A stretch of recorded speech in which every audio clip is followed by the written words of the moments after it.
आता महायुतीतल्या राजकारणाकडे स्थानिक स्वराज्य संस्थांच्या निवडणुका तोंडावर असताना भाजपनं अजित पवारांची कोंडी केली। मात्र ही कोंडी नेमकी कशी करण्यात आली आहे आणि भाजपनं एका दगडात दोन पक्षी कसे मारलेत पाहूयात या रिपोर्ट मधून। वसंतदादा शुगर इन्स्टिट्यूटची चौकशी, बीएसआयचं ऑडिट की अजितदादा टार्गेट, बीएसआय वरून राजकारण पेटलं। महाराष्ट्र में बीजेपी पार्टी भाजपा किसी बैसाखी के आधार पर नहीं चलती, अपने बूते पर खड़ी। केंद्रीय गृहमंत्री अमित शहांनी महायुतीबाबत सूचक वक्तव्य केल्यानंतर 24 तासांच्या आतच सरकारनं पवार काका पुतण्यांची कोंडी केल्याची चर्चा रंगली। कारण सरकारनं साखर आयुक्त संजय कोलते यांच्या अध्यक्षतेखाली समिती स्थापन करून थेट वसंतदादा शुगर इन्स्टिट्यूटच्या चौकशीचे आदेश दिले। ही नियमित प्रक्रिया नाही तर भाजपनं ठाण्यानंतर आपला मोर्चा बारामतीकडे वळवल्याचे संकेत आहेत, असा आरोप पवारांच्या राष्ट्रवादीचे आमदार रोहित पवारांनी केलाय। हास्यास्पद आहे, मुख्यमंत्री साहेबांना काही आता काम राहिलं नाही असं आपल्याला म्हणावं लागेल।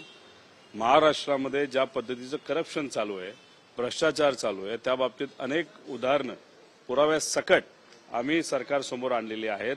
त्या बाबतीत मात्र सीएम साहेब काय एन्क्वायरी लावत नाहीत। मोदी साहेब स्वतः त्या कार्यक्रमाला आले होते, त्यांनी स्वतः तिथं सांगितलेलं आहे अजितदादांना प्रत्यक्षपणे टार्गेट करायचं का काय, का केलं जातं का काय असं आपल्याला म्हणावं लागेल। हे असं असलं तरी वसंतदादा शुगर इन्स्टिट्यूट संदर्भात सरकारनं नेमके काय आदेश दिलेत पाहूया। वसंतदादा शुगर इन्स्टिट्यूट साखर उद्योगातील संशोधन आणि प्रशिक्षणाचं महत्त्वाचं केंद्र आहे। या संस्थेला दरवर्षी सरकारकडून 5 कोटींचं अनुदान दिलं जातं।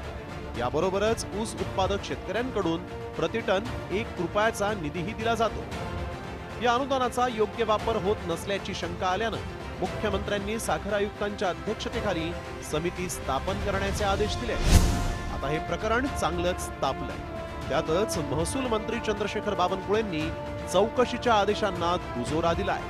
मात्र या मुद्द्यांवरून गदारोळ झाल्यानंतर आता मुख्यमंत्र्यांनी चौकशीचे आदेश दिल्याचा दावा फेटाळून लावला।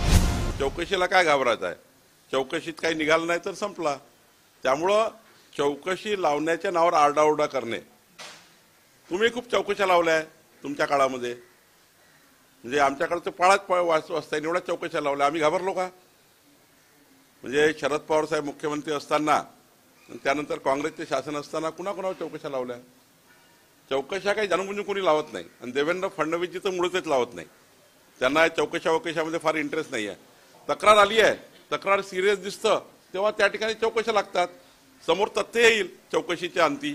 वसंतदादा शुगर इन्स्टिट्यूटची कुठलीही चौकशी राज्य सरकारने सुरू केलेली नाही।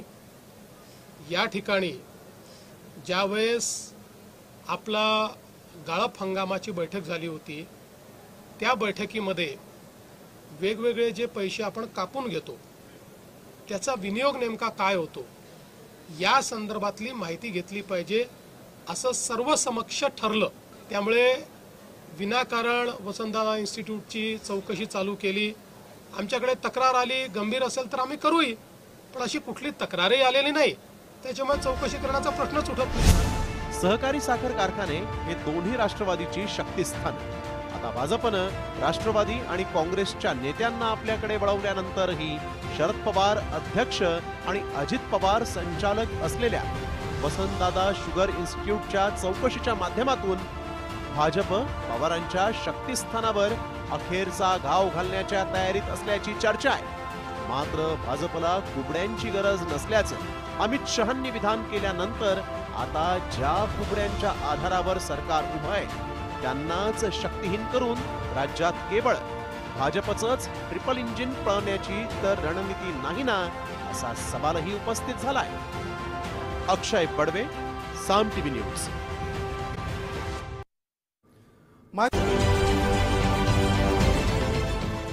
देश विदेशातील प्रत्येक घडामोडींचे लाईव्ह अपडेट मिळवण्यासाठी आता साम टीव्हीच्या सर्व सोशल मीडिया प्लॅटफॉर्मला लाईक, फॉलो आणि सबस्क्राईब करा। तसंच सर्व नोटिफिकेशनसाठी बेल आयकॉन प्रेस करायला विसरू नका।